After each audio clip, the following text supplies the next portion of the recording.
What's going on, all you big dogs, coffee connoisseurs, alligator wranglers, friends? What's good? This week, this episode's called Don't Suffer for Free. I hope you like it. Me and my good friend, retired Marine John, go into the weeds a bit about mental health. I think you'll enjoy it, and if you do, please let me know. Take good care, and I'll speak to you real soon. Yo, Maestro, wake up!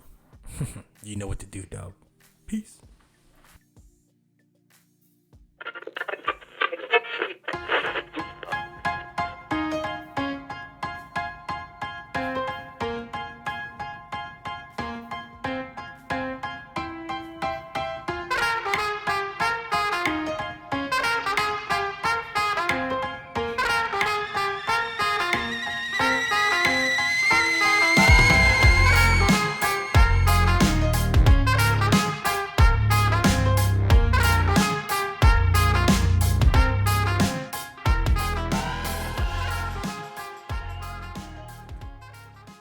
Now, here's your host, the one and only Julian Torres.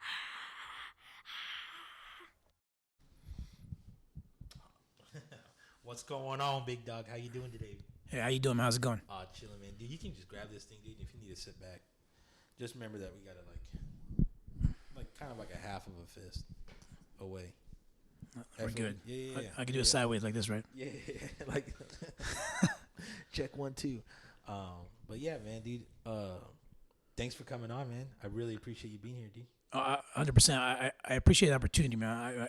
I'm telling you, you coming out here, driving all the way out to my place, right? I appreciate that, and again, it's an honor to stay here with you, man. Dude, it's a great view too, man. Do you get much wildlife out here, like coyotes and stuff? No, man. No, I mean, I wish I had a better view of the ocean. I used to have a place where it was the incline was perfect. Uh-huh. It looked like I had a beachfront property, but I was like a mile and a half away. So I used to tell people, "Oh, I live right off the beach," but you could see it. You could because my bedroom was downstairs. So when you walk in the front door, all you saw was blue. Oh, that's sick. But it was the angle of where I. That's sick, dude. One day, One day. I'll have a beachfront spot, man. Yeah, man. Dude, for our listeners, dude, I mean, we're good friends, but for our listeners, just tell us a little bit about you, man. Like, where did it all start? Where you come from, basic intro stuff.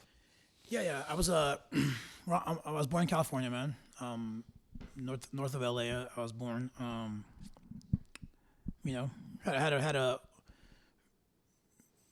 I don't say regular childhood, but I mean, I did all right. I mean, I wasn't the greatest student probably, but I grew up, and then I got in trouble a little bit.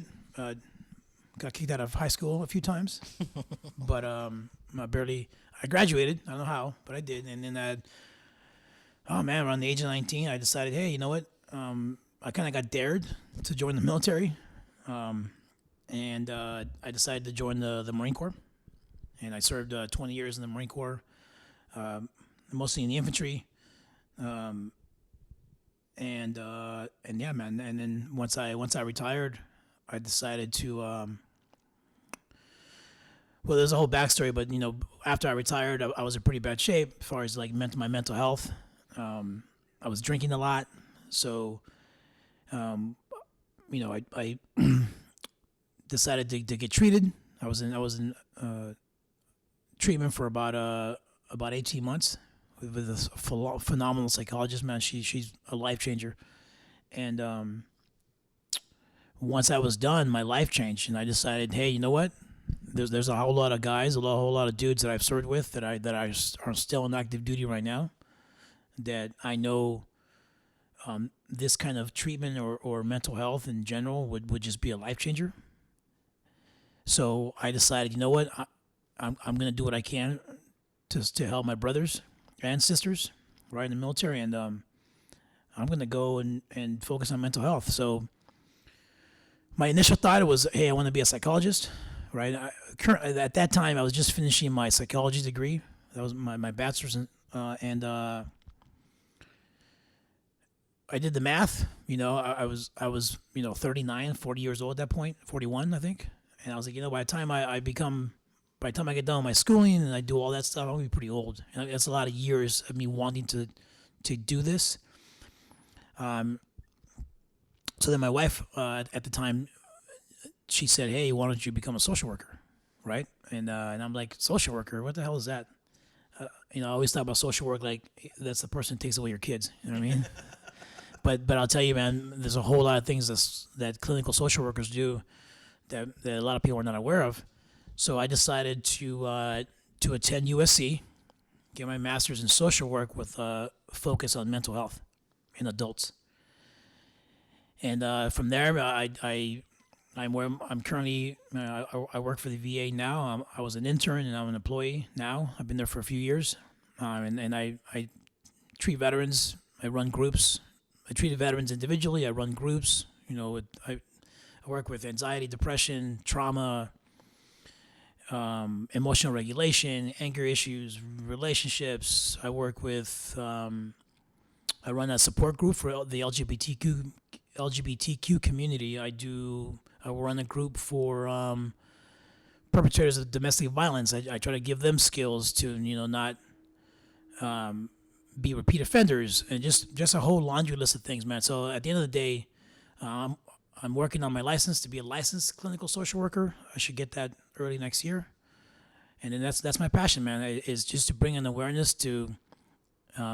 Right now, really, because I work at the VA, I mainly work with veterans, and my goal is to just there's a whole lot of active duty members, veterans who have been through a lot, and I believe there's this stigma around mental health, and I understand how it was created, but at this point in time, man, mental health is no different than physical health, man.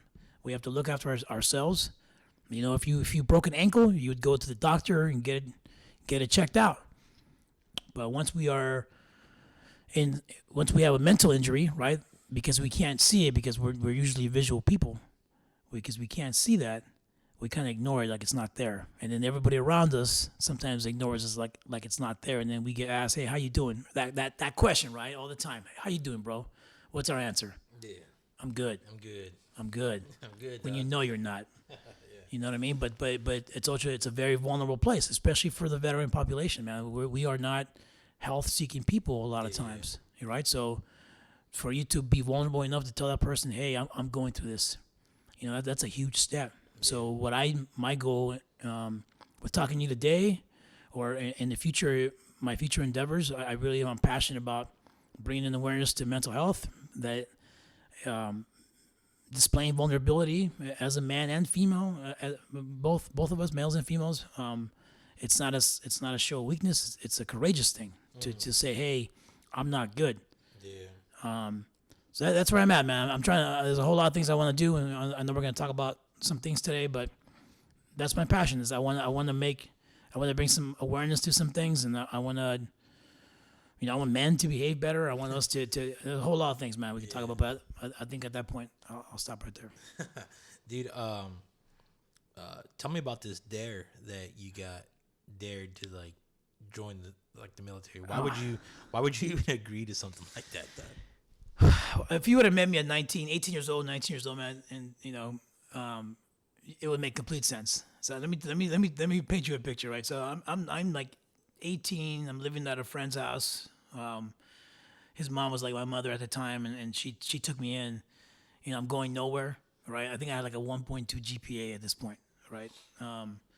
And at this point, I'd been kicked out of a couple schools, and I was going to adult ed, basically, right? Because I was over 18 already. I had this teacher, and this teacher always talked about the Marine Corps or the military, but specifically the Marine Corps. Was he a Marine? No, he always wanted to, but he ended up being a teacher. And I think he owned like a gas station. So He was one of those guys, hey, but hey, his message came.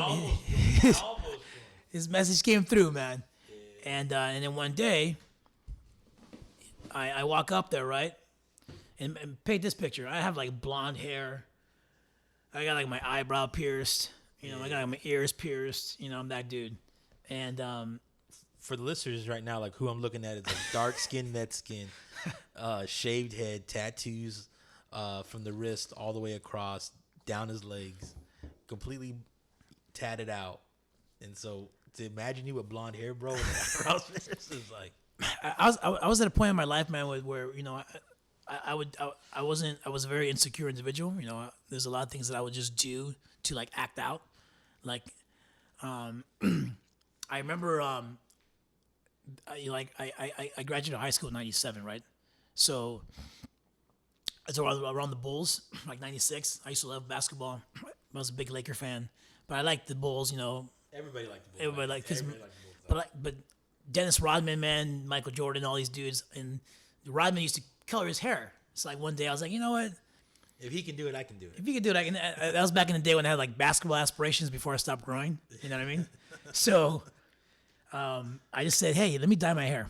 But anyways, I would do anything just to act out, man. Again, it really goes back to that insecurities that I had and, you know, lack of confidence. But and I'm sitting. I had to bring my homework package once a week to this teacher. So I show up one day. It was towards the end. I was about to graduate. Again, I don't know how, but I was about to get a diploma. And out of nowhere, he looks at me and he's like, you think you're a badass, right? I think it might have been like a couple weeks before I was done. So he was done, and we had built some kind of relationship where he was not like my friend, but we understood each other. We were kind of cool. We were all right. So he could talk to me like that. He knew I wasn't gonna run and be like, oh, this guy called me yeah. So he was like, you think you're a badass? And I'm like, I just looked at him like, well, whatever, man. He's like, you know what? And this is what he said, man. He's like, if you weren't such a pussy, you would join the Marine Corps. At that time, that's you said something like that to me and push my button. That's exactly. I had to do something to prove you wrong. Yeah. So at that point, you know, I was over the age of 18, so I didn't need a parent's consent. I remember I took myself to the recruiting office, and I remember, man, like it's yesterday, I'm standing there, and it was that recruiting office that has all 4 branches in it, right? I don't know if they're all like that, but this one had, you know, the Air Force, Navy, Marine Corps, and Army. And this guy's coming out, and I already was gonna walk to the Marine Corps office anyways, because this is, you know, that's the dare. This guy, you know, basically challenged me like I couldn't do it, and the guy's walking out of there, and he's like, I'm pretty sure the guy was joining the Army, right? But he's the you know, Poolie, whatever. He comes out, and I stopped him. I was like, hey, man. I was like, which branch is the hardest, and what are you joining? He's like, I'm joining the Army. He's like, but if you want to go join the Marine Corps, you know, Go get him, dog. Go, good luck. He's like, I'm joining the Army. I want to go to school or something like that, he said. And I was like, and I felt like, yeah, you know, I'm a badass. I'm going to join the Marine Corps. So I walk in there. The recruiters were in there, and then I just walk in, and I'm like, what's up? With your eyebrow pierced. With my blonde hair. Your blonde hair. My eyebrow pierced, bro. Yeah. And he's like, get on the pull-up bar, right? Because there used to be a pull-up bar in the office. I'm sure they might probably still there now. And I knocked out. That's one thing. I used to work out a lot, right? So I mean, I knocked out like 18 pull-ups. And he's like, okay, you're good. He sat me down. He said, what do you want to do? I was like, I don't want to shoot shit. I want to blow things up, whatever. And he's like, oh, that sounds like the infantry to me. And I'm like, at that point, I sort of, I mean, I'm first generation military. I had a couple buddies who had joined, because all my cohort, they graduated the year before me. Mm-hmm. So I was in my 5th year of high school at this point. Mm-hmm. So I had some buddies that were out of my graduating class who had graduated already before me, and they had joined the military. I remember I was talking shit to. I was like, oh man, they're gonna tell you what to do. You know, they're gonna shave your head, and they're gonna do all this, even though like I had my head shaved on and off. Just like belittling them because they had joined the military. Yeah, dude, being a hater. Yeah. I mean, I had nothing. All that haterade. I had nothing better to do, man. That was my MO. I was just a hater. Yeah. And yeah, man. And this is my belief, right? Is that a lot of military, a lot of Marines that I served with and trained. You know, I had the privilege to be a drill instructor a few times, and I will say, man, I think a lot of men, because that's my experience. I'll speak for us. They're looking for that something to believe in, man. That affiliation is something, right? And I think that once, I think I was looking for that too. I think once I went to boot camp. You know, I had my attitude when I got there, but they fixed that real quick. You know, I felt a sense of belonging, like I purpose, and I'll always say this: I've trained recruits and I've trained officer candidates, man. that's one. I'll take a hard nosed attitude guy, because I can if he believes in what I'm selling, right? If he's buying what I'm selling as and that the Marine Corps has this as whatever purpose you're seeking, once they buy in, man, you got a Marine that's gonna excel. There's other That's who the Marine Corps is looking for. yeah, and there's sometimes, and I'm not That's back. that's who the Marine Corps caters to. Like the people that excel the highest and the fastest are those individuals that have that grit, that have that fire, that have whatever motivates them, whatever adjective you want to pick. That's what it's easy. I had no option B. You know what I mean? I'm 19 years old. I don't want to go to school. I probably wouldn't have even attended classes had I gone to a community college. You know what I mean? Dude, what company were you with? I was as a drill instructor, or as a recruit. No, as a recruit going Delta. in. Hell yeah, I was dog. Delta First company, battalion, man. dog. 1022, bro. I was Delta. Delta That's company, what's up, man. dog. Dude, Alpha Company, dog. So I was Delta, September of 97, man. Yeah, That's man. insane, bro. Yeah, and I have no plan B. That's what I'm talking about, right? So, dude, were you a drill instructor too for First Battalion? No, I was third. Third Battalion. I was insane India, man. But yeah, man, I had no plan B. So I'm not bashing on no one. There's a lot of Marines that don't that come from good environments, good parents, aren't doing stupid shit, and they excel just the same. So I'm not bashing anybody, but I'm saying in my experience, those kids that show up, have that grit, maybe came from gangs, or maybe grew up in rough neighborhoods or whatever. They show up, and like I said, I felt like what if I don't make this? Where am I gonna go? And then at the same time, I started believing, man. I'll be honest. I bought what the Marine Corps was selling, and I became like this. I believed in what I was doing, like, okay, and I gave it my all, right? And then once I did that and I graduated, that's what I did for the duration of my career. And then obviously 9/11 happens, and then everybody's motivated. Everybody's motivated. Because I was the drill instructor at the beginning of '02, so most of my recruits, man. Yeah, so I was we're talking about that. I was on ship I was coming back from my second deployment when 9/11 happened. I wasn't even in the U.S. Actually, no, I'm lying. I was on my way back from Hawaii. Dang. On ship when 9/11 happened. So I wasn't even, because we were on ship, I mean, this is way back, right? So it wasn't like the news was on TV on ship. I didn't even see the video of the plane crashing into the towers until like a week or so later, because they had taken it off TV because it was like re-traumatizing. Yeah. Can't say that word. Like reliving it. Reliving it. Over and over. Yeah. Re-traumatizing. Why can't I say that word? Re-traumatizing. Yeah, it was causing trauma to people, right? So, I didn't even see it. So when I came back, it was like, what just happened? I remember the captain coming over the 1MC on ship, basically saying, "Hey, we have some ship. We have one. The first plane crash. I remember I was in my berthing. We were on the way back, so we were done. We were a day from landing at Del Mar. So we're on cruise control. Nobody cares. It's the last couple of days of deployment. We're all just chilling. And he comes over the loudspeaker and he says, "Yeah, there's a plane that crashed into the towers." And we're like, "Who's stupid enough? How can you miss a huge ass tower?" And then when the second one crashed, they were like, "Hey, we believe this is a terrorist attack."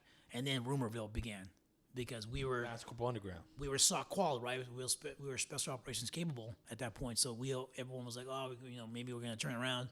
And this is all what I remember, right? This is a long time ago, but I remember it was like Rumorville, like we're gonna end up going, blah blah blah, and then we didn't. We came back. We came back. We didn't. Actually, I was with 2-1 at that point, and I think 2-1 actually did end up going that following deployment when everything kicked off. Because nothing kicked off. I mean, at least conventional ground grunts weren't getting thrown in a fight. Fucking right after 9/11, I think it was November. I think Yeah. it was November 2001 is when. That's following. Yeah. Or not one, but the next month. No, 2 months. November of 01. When conventional ground forces got sent? Yeah. Okay. Yeah. Like to actually go or just start circling around? No, they went into Afghanistan November 2001. I want to say, don't quote me on that. Yeah. But I want to say that's how Okay. Yeah. But okay, dude. So, what are you, a corporal in 2001? Yeah. No, I was sergeant. Sergeant. Yeah, I picked up Okay, sergeant. and then you re-enlist. I re-enlisted before 9/11. We were still on ship. Actually, what I wanted to do MSG, man. And then my I had a platoon sergeant was really motivated, and he was like, "You need to be a drill instructor."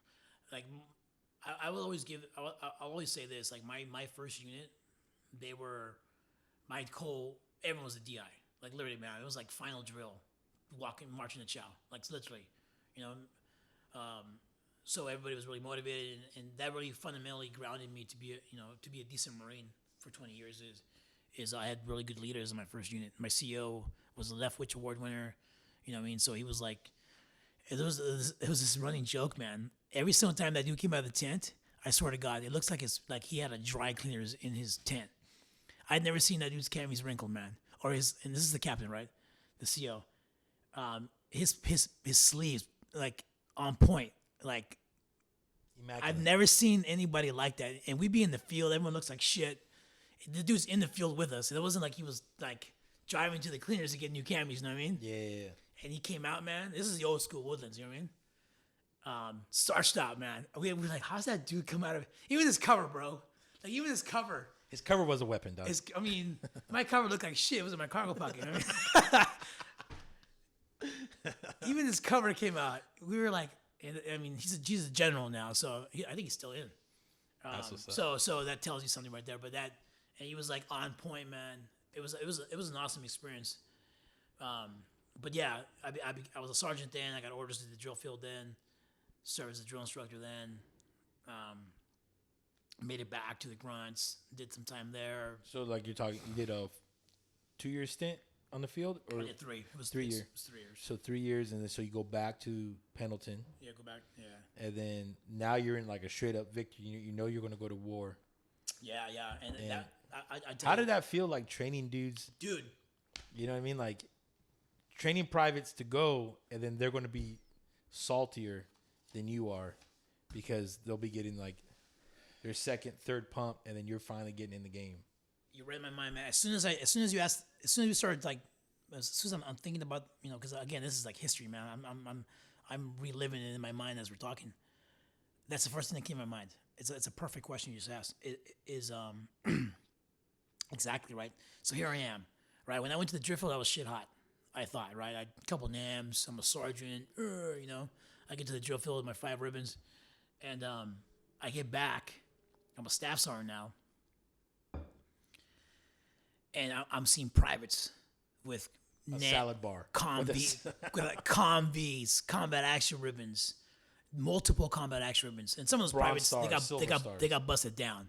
Oh, for that's sure. why. But slick ass privates, man, Comvs, multiple. I mean, not multiple, but combat action ribbons.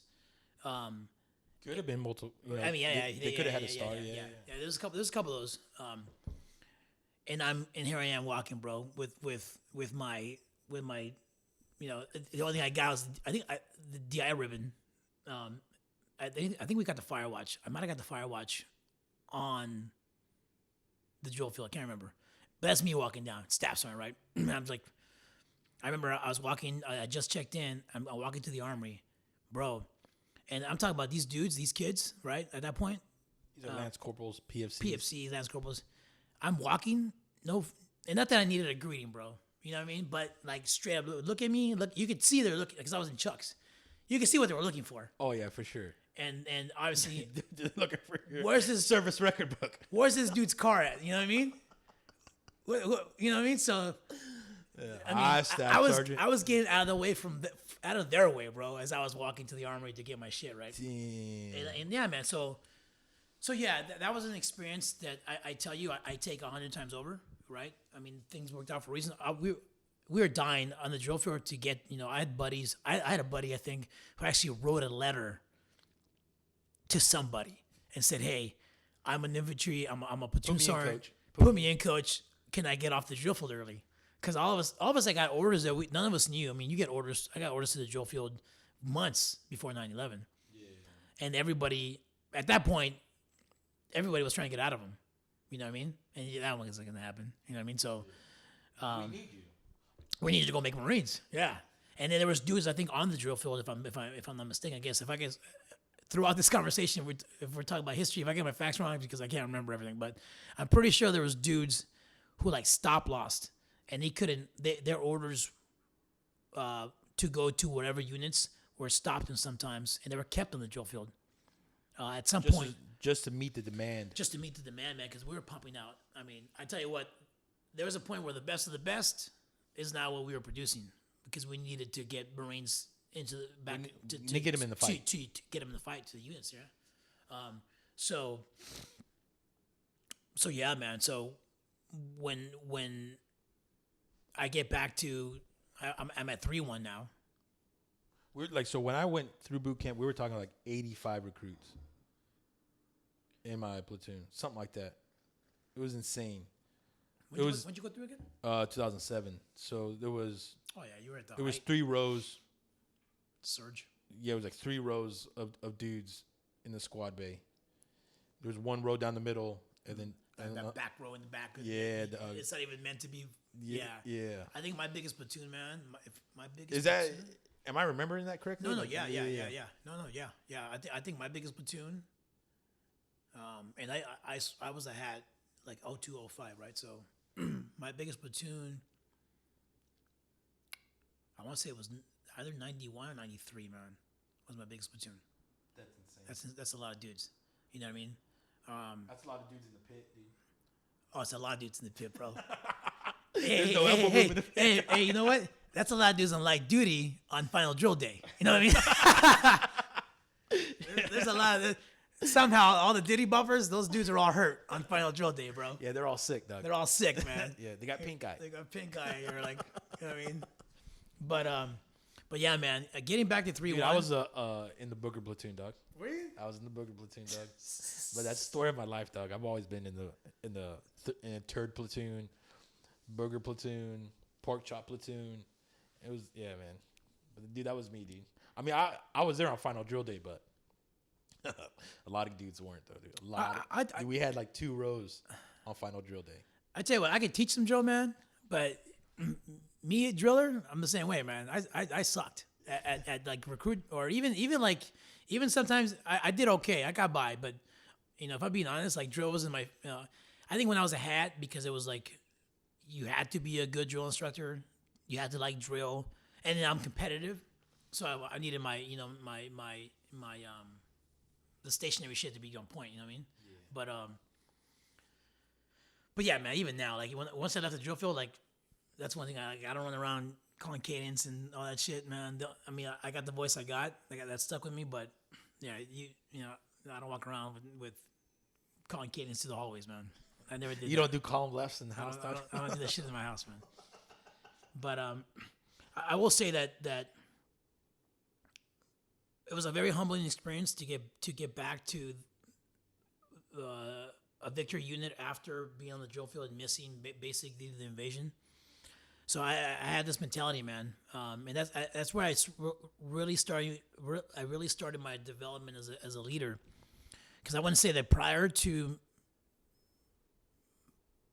going back to my first 4 years, my leadership sucked. I was very hands-on, and I probably didn't teach anything really of worth.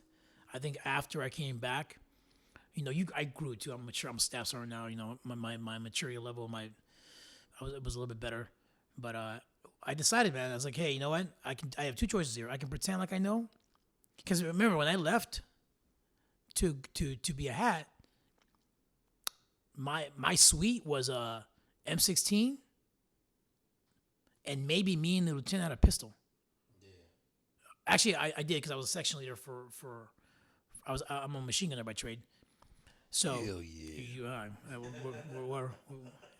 Yeah. Me and this dude, we sing the Marine Corps, the machine gun creed every night. Yeah. But I left, man. So I had a compass, a pistol, and a rifle. And when I came back, it was like ACOGs, like PAC 4s, whatever there was back.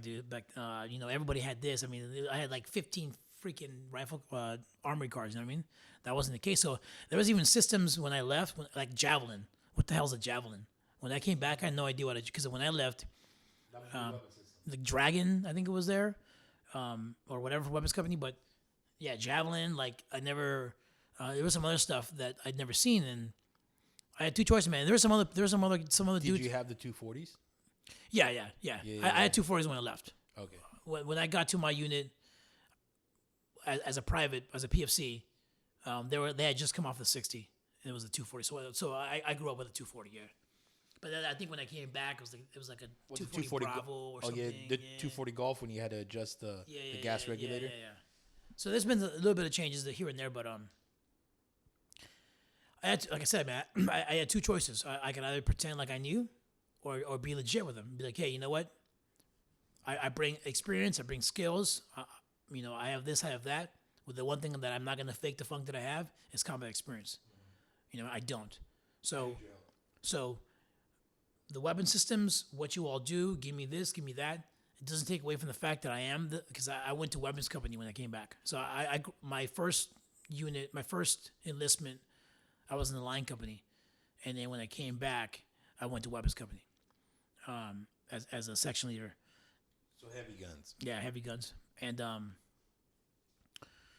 at that point, I mean, and you know how it is. It's something about like mortarmen, machine gunners, assault men. Carry the weight. It's a little bit different than sometimes in the 11s. There's a difference there, especially like mortarmen, man, or machine gunners too, man. Assaultmen for sure. Assaultmen. Everyone's got. Sure. They're all weird in their own way. You know what I mean? So, they just are, man. They just are, dude. Like, you got machine gunners laying on each other and shit. Dude, like butt ass naked. You know what I mean? Like they don't even care. You know what I mean? Yeah. But I was straight up with it. I was like, hey, I need you to teach me, and I'm gonna try to give you what I got. I was like, I still have experience. I've still done this. I have something to offer here, but I'm not gonna pretend like I have all the answers. Let's do this together. Yeah. And I did, man. I think, and it was an uphill climb, man. It was an uphill climb. I think I had to earn my keep at the beginning, even though I guess what I'm saying is coming in as a staff sergeant didn't get me in the door. You know what I'm saying? And in the back of my mind, it's still rank structure, still respect me, I got it. But I saw what they were saying. And then again, I'm coming to 3-1 right after Fallujah. Yeah, dude. So right? These guys are all. So these dudes, I mean, I've seen some shit. They came from fucking free gunning. Yeah. Right. And here I show up. So I had that I was luckily I had enough awareness to say, okay, I feel what I feel what you're cooking. I smell what you're cooking. You know what I mean? It's like you guys are all like literally just came back from one of the biggest battles in an urban environment since Way City. I'm not gonna come in here off the drill field and be like left oblique. Exactly, bro. Exactly. Yeah. You know what I mean? Yeah, exactly. Yeah. I remember. Oh yeah. Even when I marched them, man, they all looked at me like, "Get out of here, bro." Yeah. But I had a good unit, man. I gained respect. And that was my philosophy throughout my career. Like I never led grown men because that's most of my experience, man. Was in the infantry. I never led grown ass men like I'm better than you because of the rank on my collar, right? And that's something I take. Even now, even as we're gonna talk about some things that I've grown within the last few years, I have a personality that looks. I look a certain way, like you mentioned. I'm tatted up. I got a shaved head. I'm Hispanic. I got this demeanor about me. So I'm sure at glance, I look a certain way, but I never try to talk at people, man. Obviously, in the military, I gave orders and stood information and all that. Right. But my purpose when I meet people, especially now, is like I'm not talking at you. I'm talking with you. Let's have a conversation. Everyone has something to bring to the table. And that's kind of what I tried to do, how I could in the Marine Corps, being a leader, right, being a senior enlisted leader, but still giving those guys that work for me an opportunity to have an opinion and to voice and at least have something to say. At the end of the day, if we disagreed, I mean, I'm pretty sure that I'm going to win that conversation, but because of the way we are in the Marine Corps, but I still want them to feel like, okay, at least you were heard, but we're still. If we have to do it this way, we got to do it this way. That was my philosophy until I retired, man. And even now, I've taken it to different levels as out here. as a civilian, as a social worker. But yeah, man. All right, man. So you do all these. I don't want to spend too much time here because I know you, man, and I know what you really want to talk about today. So what year is this right now? This is 2004. Oh, 3-1. Yeah. 3-1. So this is 2004. I spent a bit in 3-1, man. I was there. I got there at 05. Okay. I did 3 deployments there. And I'm pretty sure it was 3-1's Fallujah video that got me to join the Marine Corps. I mean, those were all over the place. I mean, you've seen those? I mean, those are insane, man. I have the highest level of respect.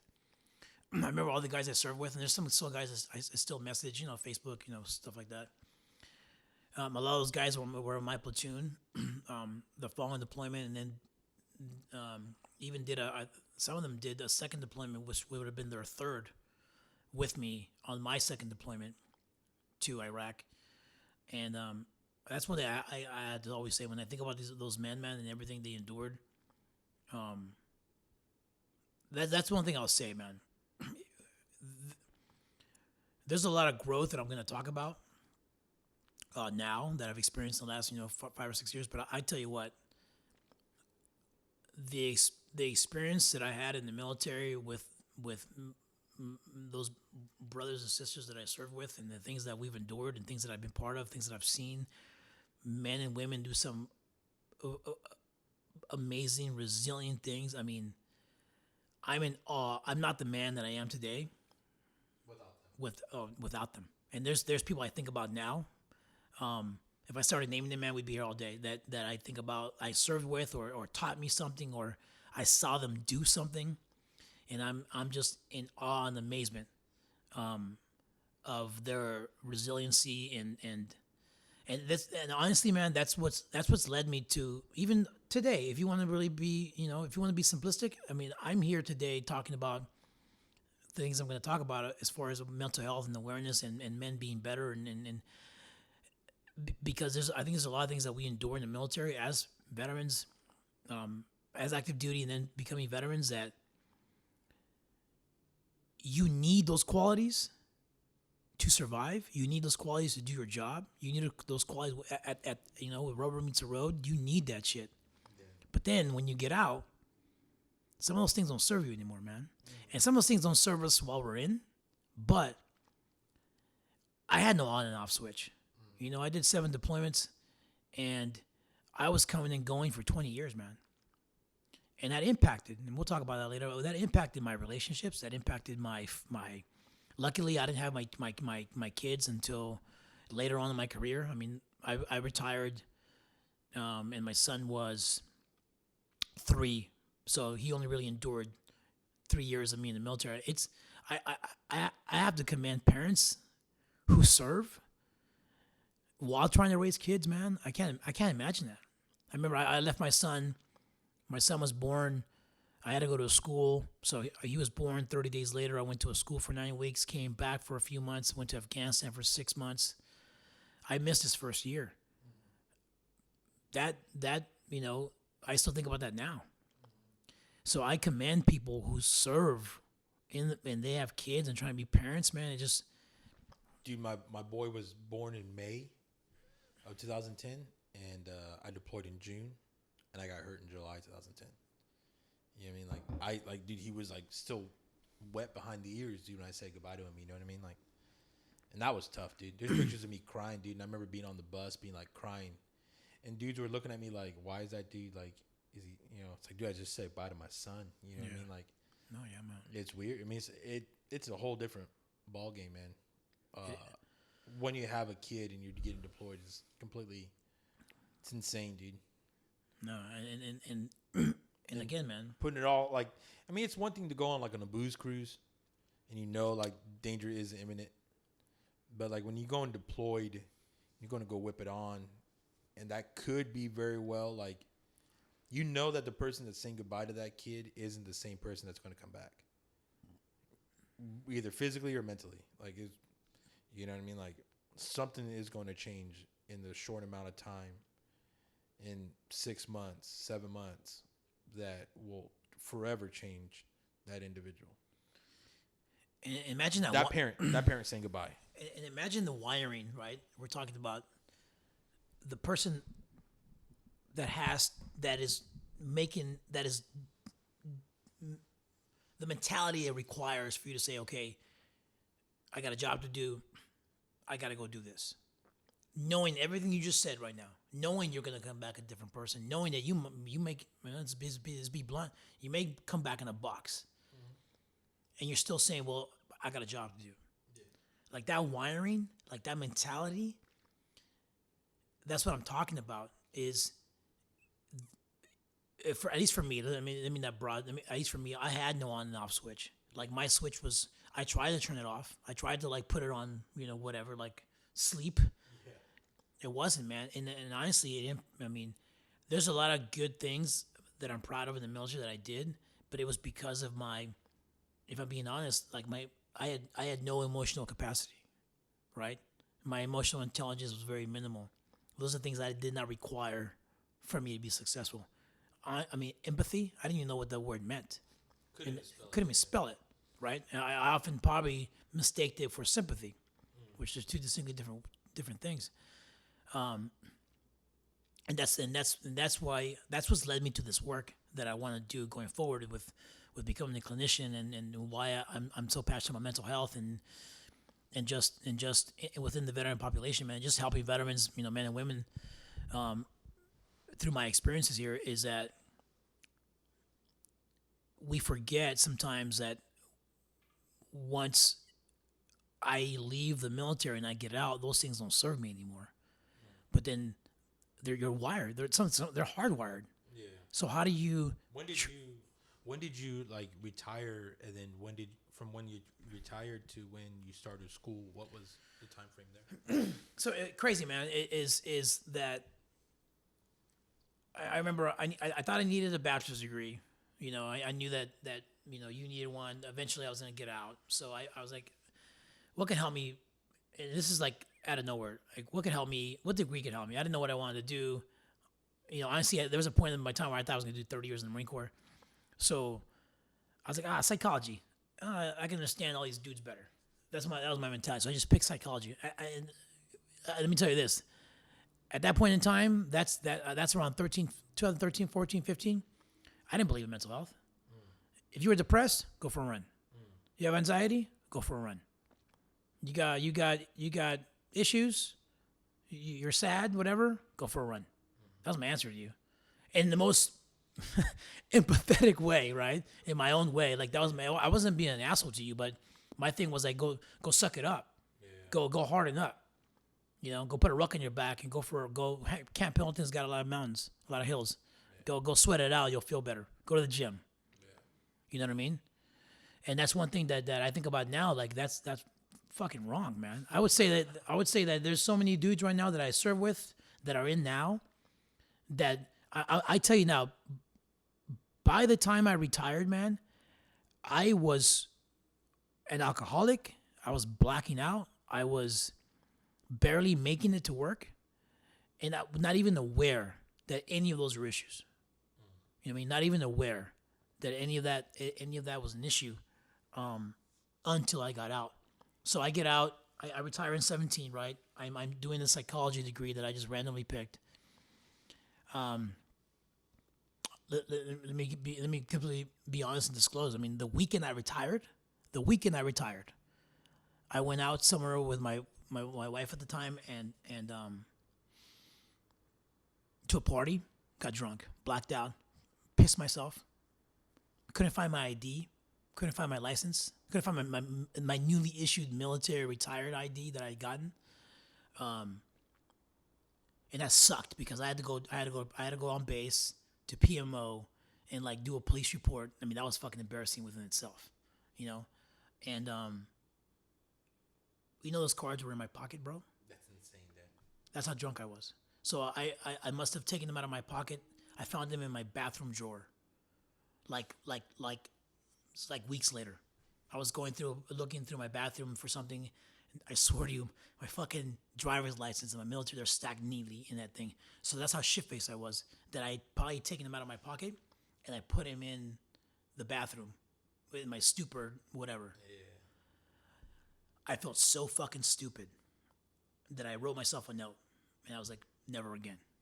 I will never do this ever again. And my wife had for years, like, hey, you need to get help. You need to get some help. You need to stop drinking. I remember at my kid's baby shower years before. This is like 2013, man. I drank a bottle of scotch in the garage of my friends. And I remember somebody came to me like, hey, is this what you want to be doing at your kid's baby shower? And I'm like, what? I'm having fun. Hanging out with my boys, whatever. You know what I mean? Bottle of scotch, bro. We were taking shots of scotch. And at one point, I was drinking out of the bottle. Playing darts, I think, in the garage. So after that, after losing my ID and all that, I decided, I need some fucking help. And that's the thing, man, is for people that may be listening to this and say, I'm good. I'm not bashing you. I'm not talking down to you or talking at you or anything like that, man. What I'm saying is sometimes when you're in it, your awareness is off. Like you're not, like it's the lack, you're not. I understand. I had an issue for years, but the thing is, if I'm being honest, the Marine Corps was there to validate. I was getting promoted. I was getting units. I was getting awards. I was doing a good job. For a while. I was, my fitness tree. I was in my rank. I was the highest on the Christmas tree for fitness reports. All that stuff, man. I'm good. But I'm shit inside. I'm broken, bro. And it's affecting my judgment. It's affecting my performance towards the end of my career. I mean, towards the end of my career, I don't even know how I made it to 20 years, man, to be honest with you. So what I'll say now is that me personally, I didn't change. It wasn't ready for change. I was a pre-contemplation, right? I was in a place where I wasn't ready to hear anybody for a long time, and I understand that. I empathize with people that might be somewhere where, like, there's something inside you that says, "Hey, I'm not good," but you're still not willing to acknowledge it, and then it pisses you off when people around you are like, "You need some help. You need some help. You need some help." I would just, say that I was in that place for a very long time, man, and I tell you, getting treated, So to go back to your original question, I retired in 2017. Was still finishing my degree. I started getting help in 2018, and from 18 to 19, I was in treatment, and in 2019 I started at USC and I got my master's degree at the end of 2020. It was a 2-year program, and at that point I became an intern at the VA, and then got hired. I got hired out of school. That's what's up. Yeah, man. But that. This is one thing that I truly believe, people who need help or need to make some changes in life, they're not going to do it, man, until they are ready. I again, years. I had a narrative, man. I had a narrative. When you said, my wife would tell me all the time, she's like, you have PTSD. And I'd be like, no, I don't. I was like, I'm one of the lucky few that I don't feel that. I'm good. And I swear to God to you, I believed that narrative. I would take it to my grave. That was true. That I'm just one of the lucky ones that didn't get impacted. I would even say that, and consciously that was my belief, but subconsciously I'm telling you, I'm dying inside. I'm broken, bro. I'm broken. I mean, I remember I would watch things, I would tear up, and I'm like, what the fuck is that? I would get emotional over like random things, and I'm like, what the fuck's wrong with me? And I'd go and like fake like I wasn't like tearing up, or I'd like wipe my eyes like I had like an eye booger or some shit. And it'd be off like love story. It'd be like crazy, like random stuff. It would just make me tear up and cry. Yeah. And then I'd be like, oh, what's that weak shit? And I would just like go like I have an itch in my eye. Or sometimes I go to the bathroom so my wife wouldn't see. You know what I mean? Like. So when you go and what would you like tell somebody? We'll use me for an example. If I want to go get help, other than saying that I want to go get help, but what would be my compass, my how to handle this? Like, what kind of mentality should I have going into like a counseling setting? So first of all, man, the first thing I'll do, I'll tell you now, let me normalize mental health. Let me start there. Yeah. A lot of people saying, well, I'm going to go seek help because I'm in bad shape. Again, if you're a runner, if you and I do jiu-jitsu, which you're my man, right? We do jiu-jitsu together, right? How do you feel after? I know I'm sore. Yeah. I know I need a roller or something, Yeah. right? Because physically, I need some water. I gotta take care of myself. Imagine if we didn't go drink water, or we didn't do the roller or stretch. Yeah. Imagine we just like we're good. Yeah. But that's acceptance physically, man. That we're good, because if I sprain my ankle, if you jacked up your wrist or whatever, what would you do? Would you sit there with a fucked up wrist? No, you would be like, I need to go to medical and get something. You get this popped, you know what I mean? Something. What makes us believe that none of us need mental health if it's help, if it's mental health, like prevention, like something to keep us mentally like healthy? Why do? But again, it goes back to the fact that there's a stigma, because I can't see someone that is experiencing mental health issues that and the thing is, it's in a lot of cases, that person and the person around them, they're all pretending like he doesn't need help because it's gone that bad where he does need help. 6 months ago, maybe, or a year ago, whenever, when he would have just gone and just like we do everything else, prevention, right? We get shots, vaccines, we take our vitamins, we eat good, we're taking care of ourselves. Mentally, the same thing. So I want to normalize that. If you're a person who at this point thinks I need help, okay, there's a whole lot of people that need mental health assistance. So I guess what I'm trying to say is, like, just because at this point in time you might say, hey, you know what, it'd be cool just to go get some skills, or just talk about some things I want to get off my chest, or to do whatever. It doesn't mean you're in bad shape.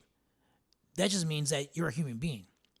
And if we're talking about the veteran population, if we're talking about combat veterans, if we're talking about just people in the military in general, we've all been through some shit. What makes us think that we don't need to go and share that or vent that or talk to somebody? I believe in mental health a lot because I used to resent people. I used to resent my wife. I used to resent my friends because I had a lot of shit. Once I became vulnerable enough to talk to somebody, I started trying to talk to people around me.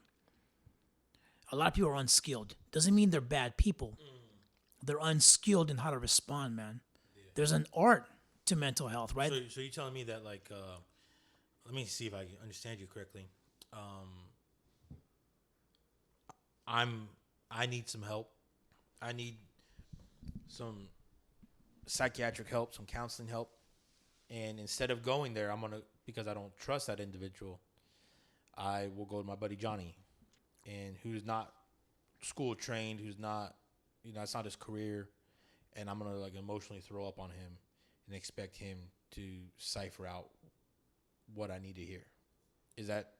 Yeah, and okay. respond in a certain way. Yeah. Respond correctly. Instead of being like, "Yo, bro, go for a run." And this is my thing: is that there's a very hey, bro, great. Have you tried your diet? Have you? Yeah. There's a very great line there. Someone that is in a vulnerable state that is gotten to the point where they develop the courage to even share. Anything will turn them off, right? If I answer you wrong, if I say something that, or may even look at you, or just you're gonna feel invalidated, or like, that's what you got to say to me. So I felt like that for a long time before I even sought treatment. Like, so, and then that will, and at points in time will sometimes turn you off. Be like, fuck that. If my friends don't care, why am I gonna go seek treatment with a stranger? For Susie over here, or some. Well, which I'll tell you is maybe the other way you want to look at it is sometimes when we share things with people that are close to us or our friends, we might concern ourselves with judgment, or they're going to look at us different. To some people, and I'll tell you that this is something that I run into a lot. A lot of veterans feel more comfortable going to a stranger, going to a clinician or psychologist. A third party. Yeah. That they're not going to really care what that person thinks of them. For sure. Right. So if to answer your question, I know sometimes I jump around because I got a shit ton of things in my mind. But to answer your question, if there's a person that wants to seek mental health assistance, the attitude that you need to go into that setting with is you need to get out of the pre-contemplation stage. Meaning, if you're gonna go to therapy, you need to be prepared to be vulnerable and share and say, hey, this might be something I'm uncomfortable with. This might be something that I've never told anybody. This might be something that I judge myself for. But know that the clinician, for the most clinicians, I'm not going to speak for 100%, but I would say like all the clinicians that I work with, when you walk in, when you come see me, judgment's at the door. You can tell me anything. Obviously, if you're going to harm yourself or harm others. Yeah, for sure. Yeah. Anything else, there's no judgment there. There's no, I'm not going to look at you any different. And in my case, man, and why I do what I'm doing, I empathize with you. When I hear that, I'm like, man, it resonates with me, and I want to tell you that clinician on that other side, they're gonna do the best to just sit with you, and they have those skills to kind of know when to listen, what to say. We're not perfect. We're gonna make mistakes. Yeah. But you're human. Going to mental health or getting that assistance that you need, man. And I take a breath because it's like, I remember when I went through my process, it's like I was carrying around a 100-pound rucksack for years, bro. For years. Unknowingly, but willingly. And For kind of like that double. Yeah. I knew it was on there. I just maybe I didn't know how to take it off, or maybe I thought that I had to carry it because that's because I've been through what I've been through, and that's me, and it's just the way things are. It's such a relief, man, for you to go in there and to share some of these things that you have that are embedded in you. I always do this analogy. Like, imagine having all these experiences that you've gone through, and you keep shoving them into a closet. How long before that door bursts? Yeah, for sure. And here's another thing I'll tell you. I look at them as like ticks, dog. You know what I mean? Because eventually, like, they just drain you. You know what I mean? Like, and they're just sucking your life force, little at a time. And that's why they're like, you just don't notice them. They hurt at first, but little by little, dude, those little fucking ticks just suck, And then eventually, dude, like, you can't sustain that any longer. And exactly, that's exactly the point that comes to mind is that, and this is my seller right here, right? So this is my selling points. If a person needs mental health assistance, which I think everybody does, because we're all human beings. We're all enduring our own stressors. I mean, take it out of the veteran population. Everybody, if you're trying to get a job, if you're trying to go to school, if you're in a relationship, if you are trying to, talk on a podcast, I mean, you're trying to do better things in your life, you're gonna endure stressors in there. That's just given, right? What's the whole adage? Pain's inevitable, suffering is optional, right? Seek mental health, get that assistance. That's my seller right there. My take it home is that eventually you just hit that. You going and seeking mental health assistance, treatment, whatever you want to call it, prior to that blow up happening, prior to that what the fuck moment, shit. Is that rock bottom? That I've lost control. Something happened. It's DUI, whatever. Domestic violence sometimes, whatever. Attempted suicide attempt. Yes, on point, right? Or successful. You right? How about that? You have control right now, prior to all those events, and if those events, if you've other than the successful suicide, everything else, if that's already happened, you still have a little bit of control now to say, I'm going to make the decision to go. Because soon enough, you just made a point. There's going to be a point where you can't take it anymore. And you're going to lose control, and then something's going to happen. And then it's going to be taken out of your hands. But you can be guaranteed that you cannot sustain that state of mind. You cannot sustain it. And some of us, I say us because I'm included in this, live like that for years at the point of, I honestly, I don't know if people around me like noticed it, But I look in hindsight now, like look years back, I'm like, how the fuck? And you know what? Let me go back. People did notice it because there's a lot of people that come to me like, hey man, you want to chill with that drinking? Or You doing okay, bro? my wife at the time would not drink with me. Stopped. I'm a big baseball fan. She stopped going to baseball games with me. She stopped going to things with me. Every time there was a gathering, it was like looking at me like, okay, let me count. I was a ticking time bomb. So she knew it, right? And, my boys around me, they were like, okay, you're good. Well, they're all sick too.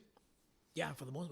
Some of them, right? Yeah, exactly. Yeah, they're not. What I mean by like, there's that saying that like, misery loves company, but or hurting people hurt people, or and I just think that like at the end of the day, like that's if I'm there's. So I've gone through my own mental health, and I've gone to counseling. I've gone to counseling, dude. Growing up, dude, I went to counseling from 5th grade all the way to like senior year. I had to go every week for anger management. Then joined the Marine Corps, so I have a few years where I'm not in therapy, and then get hurt, and it's Mando. But one thing that all those years, I've seen all those different counselors. Some counselors, they're not sensitive to what I'm saying. They're calloused. They're immune. It's no factor to them anymore. And sometimes that can turn off a veteran or turn off somebody in need. But like, if I would share my piece of advice, would be because I still remember those shitty ass counselors. To this day, I can see them when they did me wrong, and like they invalidated, like they just gaffed me off. I can still remember those times. For example.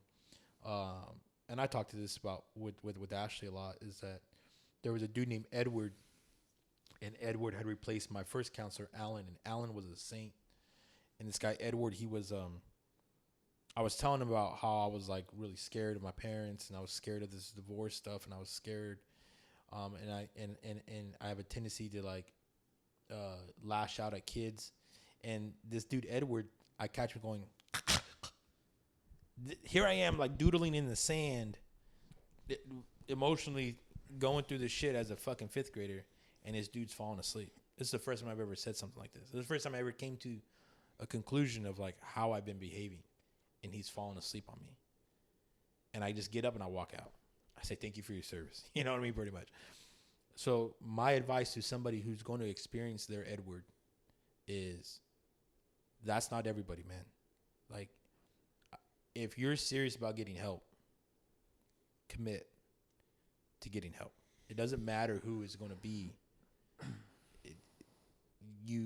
It's about you, dog. It's about you working through your stuff as a human being. And it doesn't matter if Edward shows up or not. Ask for a different person. You know what I mean? But stay committed to the path. Capital T, capital P. The path. Man, I love your point, and it brings me back to so I didn't mention this. So I had my first attempt at treatment. So let's even start how you even got a treatment, because I want to make sure that I disclose this, because I'm always going to be very transparent with how I got here.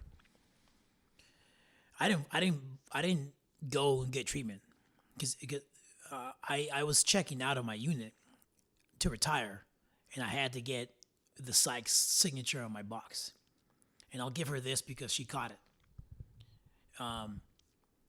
As I was doing the form, she asked me if I was good.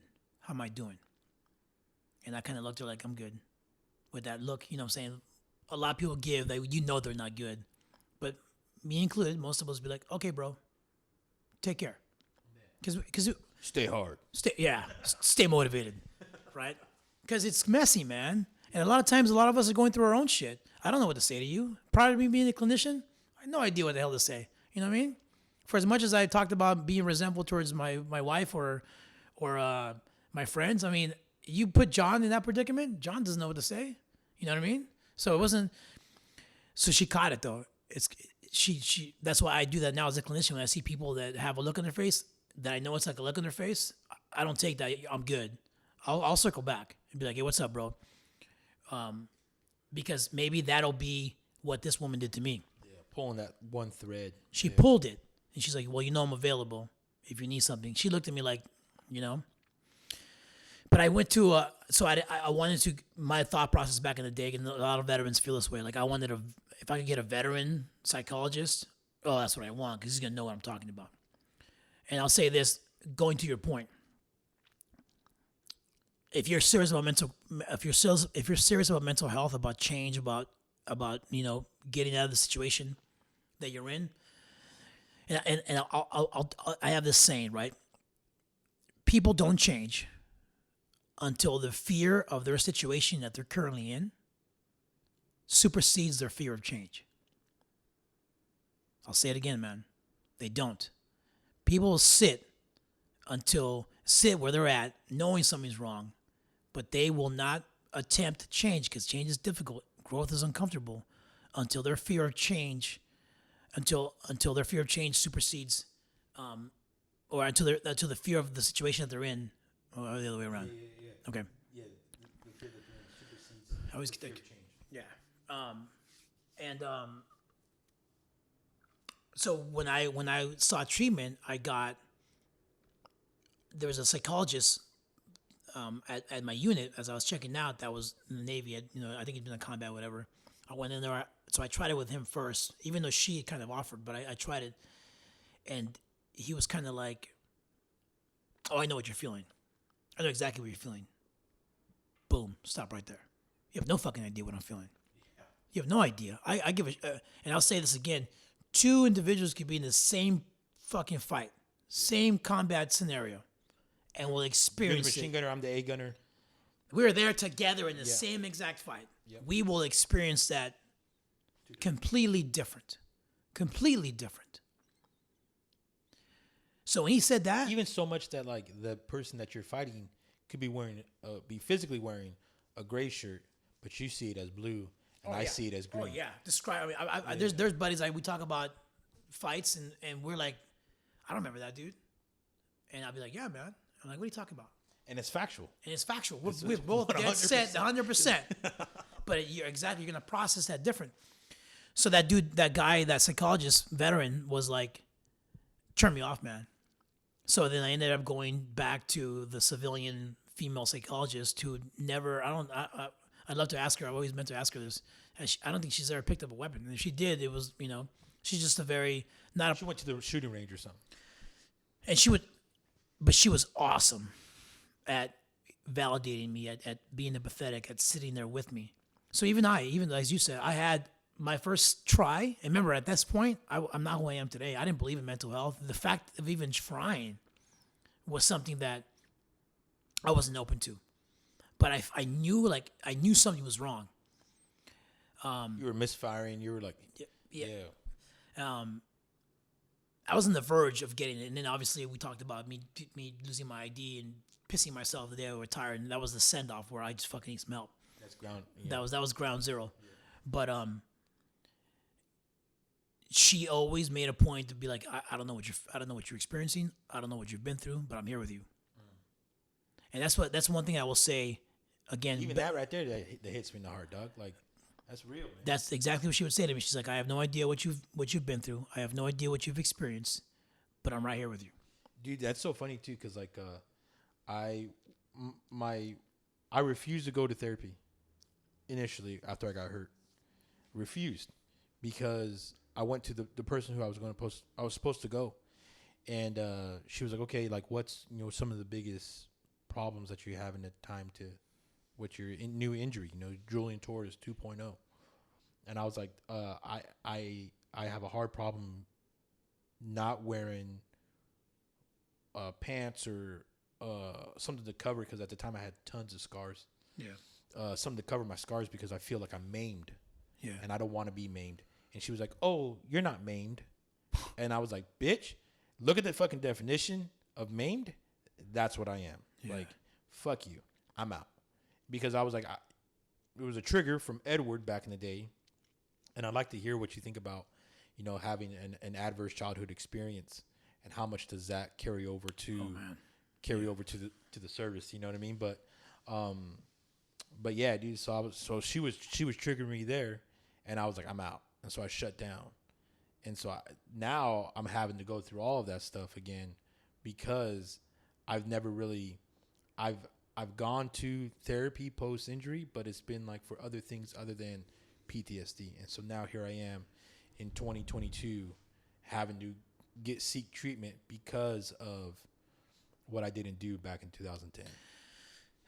And that's a phenomenal point, man. I mean, again, we already talked about this. Like,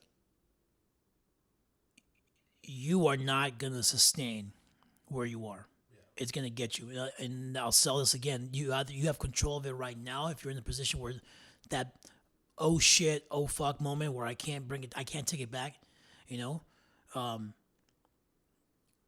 that's where I'd say.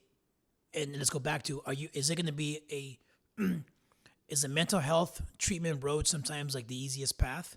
No, there's a whole lot of barriers to it, right? There's a whole lot of barriers to it. Yeah, I had to go talk to my case manager. She had to talk to my, so on and so forth. We're talking, this is a years in work since 2021. And finally, I got an appointment in December. I mean, the VA, man, I worked there, and I wish it was easier, but the same thing. You have to go to your primary doctor, or maybe call the mental health line, or maybe walk in physically and then get an appointment. Sometimes it's a 90-day wait. And I'll tell you, we're trying to. I have, a list of people that I called, and it sucks because sometimes I'll call somebody and they've been waiting for like 4 months and they got turned off, and they still need the help, but they're like, basically, fuck this. I've been waiting. I'm good now. I'm good now. That motivation's gone. Yeah. So I'll say, man, the mental health sometimes, like everything in life, man, it's not the easiest path. You're gonna meet shit clinicians, maybe, right? Like your experience, like I've had the same. But then you gotta move forward, man, because there's that little gut feeling you have inside you that says, I want to be better. I want to do different. Yeah. That is the path. Think about anything you've done in life. There's nothing that you've achieved that was easy. And if it was, how'd you feel about it after the fact? Yeah. Did you feel like, oh my God, I can't believe I accomplished this? No. But think about the shit that you've accomplished that's up on your wall or in your mind that you're proud of. I 100% will tell you that took some work, some effort, right? Oh, yeah, dude. Like, I often think about, like going to an amusement park is, like, the lowest grade of, like, having fun or having some kind of memory or being proud of something, right? Because you go on a roller coaster and a roller coaster lasts. You stand in line for 3 hours. And you get to ride a ride that's like 30 seconds long. It's the most cheapest level of like fun, right? But then you go do something crazy like go hiking or go hunting or go do something else, right? And then you have to it requires your body to do some kind of physical effort, some kind of strenuous activity, and whether it be mentally or physically, because like jiu-jitsu is the same thing, right? Like it's both physically and it's mentally exhausting. You leave there, dude, and it's like, dude, that's a core memory, because it requires so much more effort. So going to what you've been saying about, hey man, stick to the course, dedicate yourself to this, man. Like, I think it's because going on the path of making sure that you're doing okay, you're really doing good.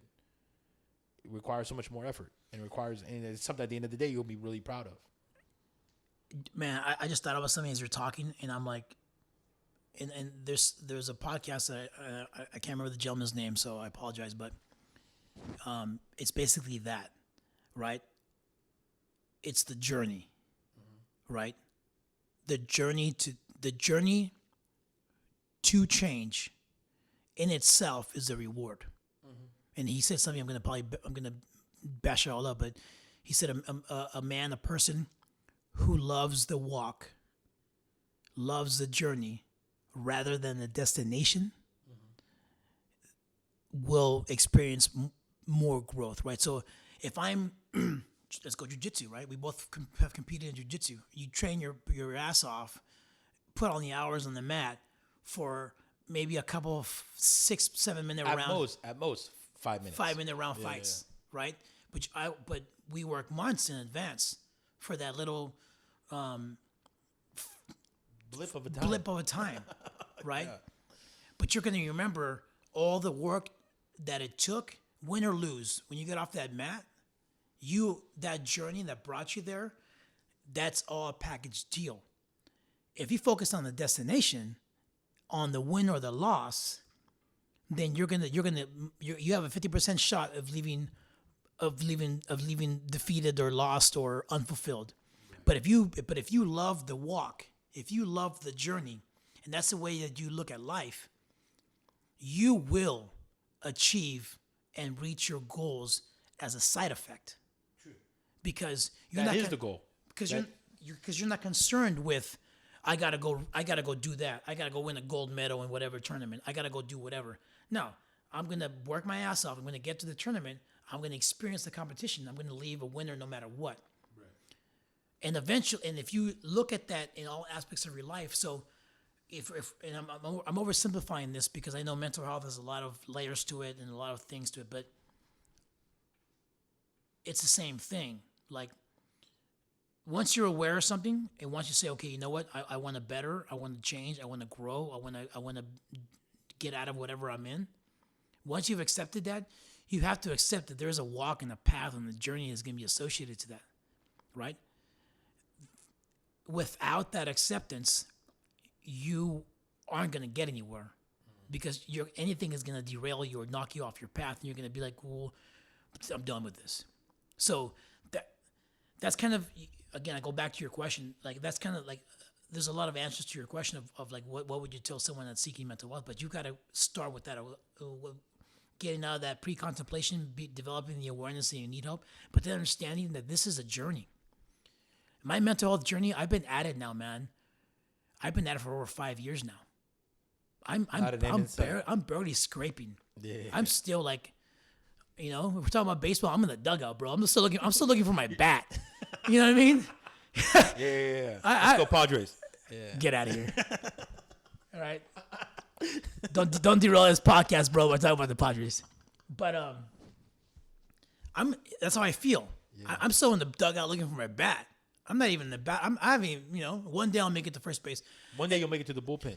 And then what I'm talking about is that this is kind of my mentality, right? When it comes to just growth as a man, mental health, right? I say a lot of things like associated to men because I'm giving you my perspective. I'd love to have a woman here to give hers. Is that mental health is one of them, right? So let's do that. If you're a person that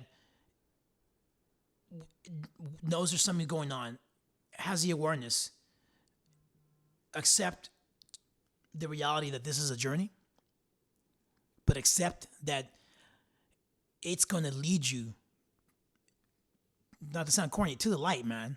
It is. Like I tell you that, and I'm still working at it. I'm still refining. I'm still trying to get better. I'm growing. That's one thing, man. We as human beings, we're never going to stop growing. We're never going to stop learning. Yeah. We're never going to gain better perspectives. We're never going to do any of that. It's never going to stop. But once you accept that, it's a beautiful point you brought up. Once you accept that you're going to hit roadblocks. There's barriers to this. And that's part of the journey. That's part of the journey. Like, dude, like I always say that, like, whatever resistance, right? Because that's what I like to call it. It's like resistance to my goal, right? Whatever roadblock or resistance I have, that is, I have to take that into like, well, why do I have this resistance? What is this resistance trying to tell me that I'm not? Because if I'm in like a air quote flow state, or if I'm, you know, if I'm on the path, there shouldn't be any resistance because I'm on the path. But as soon as I get resistance, I've gone off, I've veered off a little bit. Now I'm hitting some weeds or some sticks, right? If we use the analogy of just hiking, well, those sticks and those blades of grass, whatever, are trying to push me back onto the path. So I look at those pieces of resistance to know, oh, like, what is this trying to tell me? Now this is taking me years to understand this. This is taking me years of being emotionally aware and raise my emotional IQ to understand how I'm really feeling. But that hiccup, that roadblock, that whatever adjective you want to use to describe that feeling, that's trying to put you back onto the path. So look at it as like, not that as it's happening to you, but it's happening for you. And it's allowing you to see things that you may not necessarily be aware of. And I'm going to use... You can do it, man. Anybody can go to mental health. And I'm going to use some words here, but I'm telling you, what you just said to me, and I'm going to use this word, that's the beautiful experience of this. Yeah. If I'm being, that's a word that came to mind as I heard you talking, and that's come from. And I don't want this to sound like a daunting task, but at the same time, like you mentioned, it took you years to gain this emotional awareness, to gain decades, bro. To gain the emotional capacity. Yeah. And we'll talk about adverse child. There's the ACEs study that we can talk about, right? Adverse child experiences. There's a whole study, you can look it up. It's called ACEs. Google it. But what I want to present when it comes to mental health is that this isn't a one-stop shop. Right. When I left treatment, it was I want to say, I'm gonna be off here, about 18 months, right? I didn't leave like, sweet, I'm fixed. Woo-hoo. I'm good. You know what I mean? There wasn't it wasn't a party. No, that was the beginning. The end of my treatment was the beginning. If I wanna look at it in a certain way, of that next chapter of my life, of the person I want to be, right? And you mentioned it took you years, decades, and you mentioned, to get you to a sense where you would know yourself in an emotional sense. And I would tell you, man, especially men, we miss this, right? Emotion, labeling our emotions, understanding our emotions, understanding us emotionally, that is a necessity. That is vital to our lives. Why? Yeah, because you're an emotional being, doc. Like right there. Yeah, doc. Like all this stuff that I'm feeling, everything that I'm like experiencing on an emotional level, even on a cognitive level, that's all natural, dude. I'm supposed to feel that. We come into this world already equipped to handle life. And it's somewhere along the way we learned that those emotions and that those feelings and those are obsolete. You don't need those. Go to timeout. You can't you can't express that in this whole household. So go to timeout, or you get spanked, or you learn to choke those down. The compartmentalize. There you were with one word. Here I am with another word. I can't even say compartmentalize. Compartmentalize. Those emotions and those feelings, and like if we do it to ourselves. So there's this thought. So let me go back, right? So you're hitting the nail on the head. So let me simplify this in the best way I can. Emotions drive our thoughts, which cultivate our behavior, which then we act upon. Yeah. Let me do that. It gives you the results that you're seeking. Let me do the that. Validation. Emotions, thoughts, behavior, action.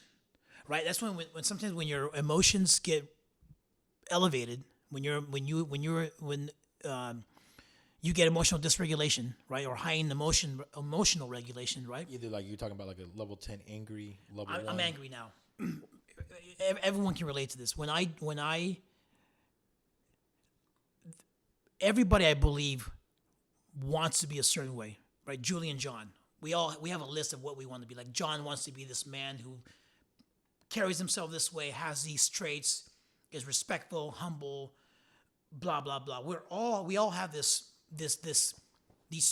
list of what we want to be as a person. That's in a rational, high functioning cognitive state. Our emotion is regulated. But what happens?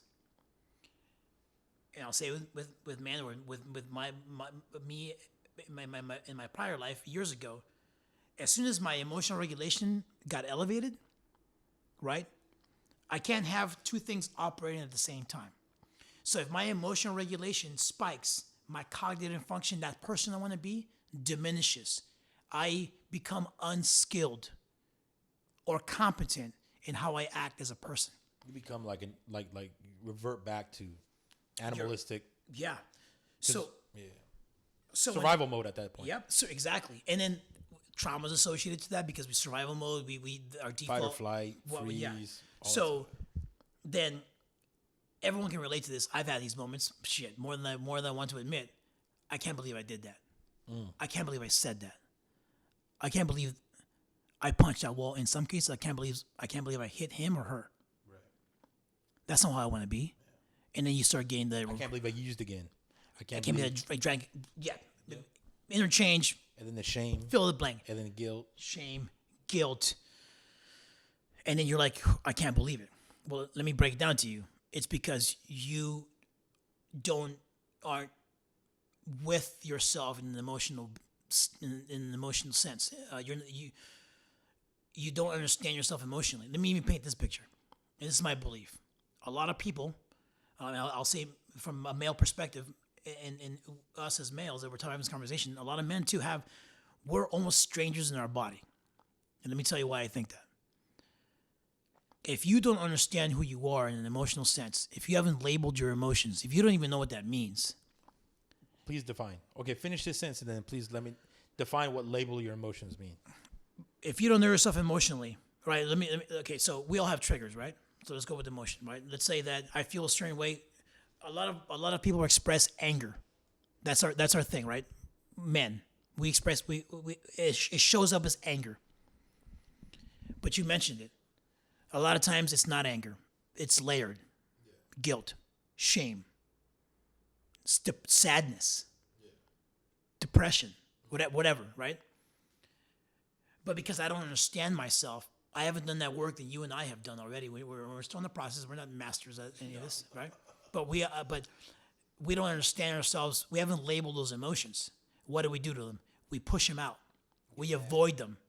We get mad that they're there. We don't acknowledge that they exist. It's like me going back to what I said about. In fact, even if I acknowledged it for a second, that would be meaning, weak. Yeah, meaning that I was weak, that I was succumbing to my emotions. And then dudes don't do that. That's that's chick shit. That's girl shit, right? And That's the Notebook, dog. I'll get back to my belief as far as masculinity and why we think that. But if you don't understand yourself emotionally, one, it's a cyclic thing. You'll get re-triggered over and over again over the same emotion because you have no idea of why you're feeling the way you are or understand it. It comes out as anger, but it's other things, right? And then it comes out as anger, but it's really it's something else. An other emotion. Yeah. So what I would advise someone to do, and what I tell people that I treat, it's like, okay, that triggered you. Why? Let's make an example, right? So I work with veterans who have perpetrated domestic violence. I run groups and give skills to veterans who have, verbally or physically hit their wives or whatever, right? Or husbands. But at this point, the VA only offers for men, right? Because it's a predominant percentage of it's mostly men. Yeah, but you're right. There are women who commit DV as well. And I'll give you a scenario. Man hits woman, punches her or whatever because she didn't want to go to an event with him or didn't want to go to do whatever he wanted. Yeah. Right? What caused that anger outburst and that physical violence? Right? Most likely he's feeling a certain way, but he's incongruent with it. He doesn't understand it. Right? What he probably felt is he felt invalidated.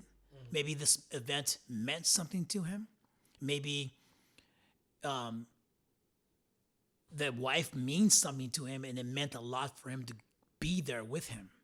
Whatever. Yeah. A trophy wife or something. Whatever reason, right?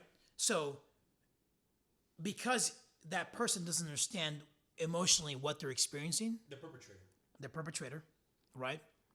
And has pushed their emotions always to the side because that's weak shit, right? To sit there and reflect on your emotional state as a male, that's sometimes a lot of men believe that's weak shit. That's vulnerability, that's a weakness. Okay, that's the mentality, right? But because they're incongruent with that feeling, the only way they can display it, because they can't verbalize it or communicate it to their mate, is I'm gonna go punch her in the face. Because I gotta check you to make sure that that power dynamic to make sure that you understand that it's almost a compliancy thing, right? And I talk about that in my groups about compliancy in relationships and how that damages. But next time, maybe if she stays in that relationship, like she'll go to whatever because she just out of fear, not because she wants to. She's being compliant. Yeah.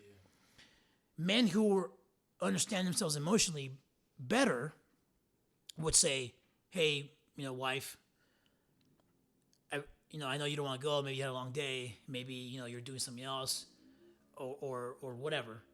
But this thing's really meaningful to me. I really enjoy it. I really enjoy it when you come with me. You matter to me.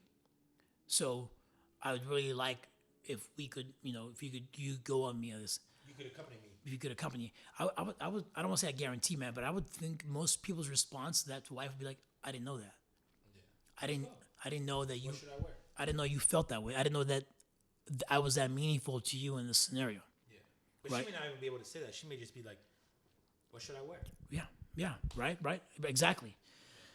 And this goes both ways because I'm not saying that only men lack emotional capacity or the issue to communicate. It goes both ways, but that's what I'm getting at. So that's why I go back to the labeling of emotions. Like, if you are feeling something and you don't know what it is, it's okay to investigate. Like, why do I feel this? Why do I get triggered? Why does this make me? I think it makes me angry. No, it doesn't. I'm sad. Maybe there's shame. There's a guy that I treat. He mentioned that he had hit his wife, and then he walked to the room and sat there for 4 hours, and he felt guilty and shameful.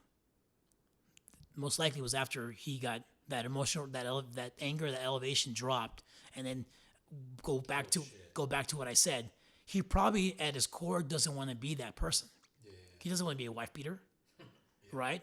If you ask him like, hey, list any man. Is this where you wanted to end up? Yeah, ask any man. Hey, make a list of who you want to be as a man. I don't think anyone's gonna be the wife beater. I don't think anyone's gonna say that. But again, so a man who understands himself better emotionally, here we go with that word, right? And is vulnerable, because vulnerability is not a weakness. I'm telling you right now, man, vulnerability is not a weakness. It is a strength that allows you to know yourself on the level on that emotional level that's going to allow you to experience more joy, to experience a better relation with your partner. But to be able to experience like the wide range of emotions and be able to sit comfortably with me being sad. I'm okay being sad because I understand it. It's like this will pass and I will be happy in 30 minutes, 40 minutes, 30 days. I know that there's an end to this feeling, and it's okay to be that feeling. It's okay to be angry.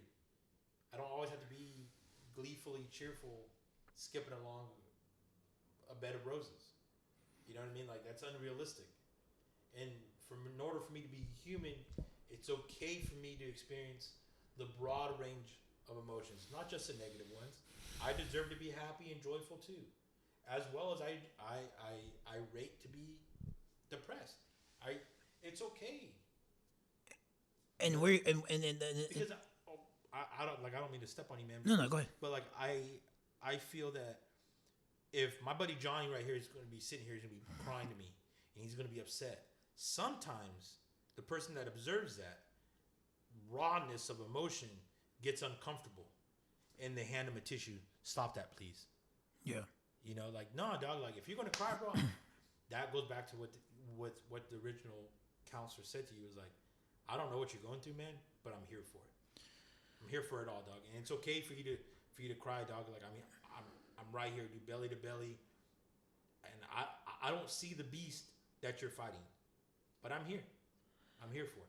And there's something you just said, man, that just exactly. Like, I'm talking about like emotions like shame and guilt and stuff like that. But you mentioned an awesome thing is that it also is going to allow you to experience the good side. Yeah. Like, I don't think sometimes, honestly, for me as a man, like what do I want in my life? I want joy and well-being, man.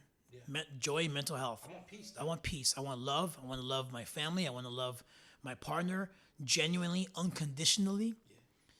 I don't think you can experience those things, those positive, life-changing things, I think I experience love with my children and my loved ones more to a level that I can't even explain to you right now, because I'm in tune with my emotions, because I've allowed myself to be vulnerable enough to feel them. I put my ego aside. It's telling me, go. Shut it down. There's a person I listen to, an author, Justin Baldoni. I listened to one of his books. I'm actually listening to another one. He talks about this, like undefining masculinity, right? I love what he says here. Basically, what he's saying is that we as men have these masculine traits. And let me admit, when I started raising my son, who is 8 now, but before I got educated, before I got to where I am today on these things, I wanted to raise a man. That alpha, that quote unquote alpha male, masculine, provider, protector, which I believe those traits are important. Yeah. But instead of having this list of masculinity, of this is dude shit. Yeah. Here, as a father, I'm going to nurture my son to only have these traits. Yeah. And then my daughter, I'm going to give her the woman side. Yeah. The feminine traits. Yeah. Why not just give them everything? Human. Right? So my son falls and he starts bleeding out, his knee starts bleeding out. Hey, get up, boys don't cry. That's girl stuff. Yeah. And then he'll start saying that, well, I don't cry because I'm not a girl like my sister. Yeah.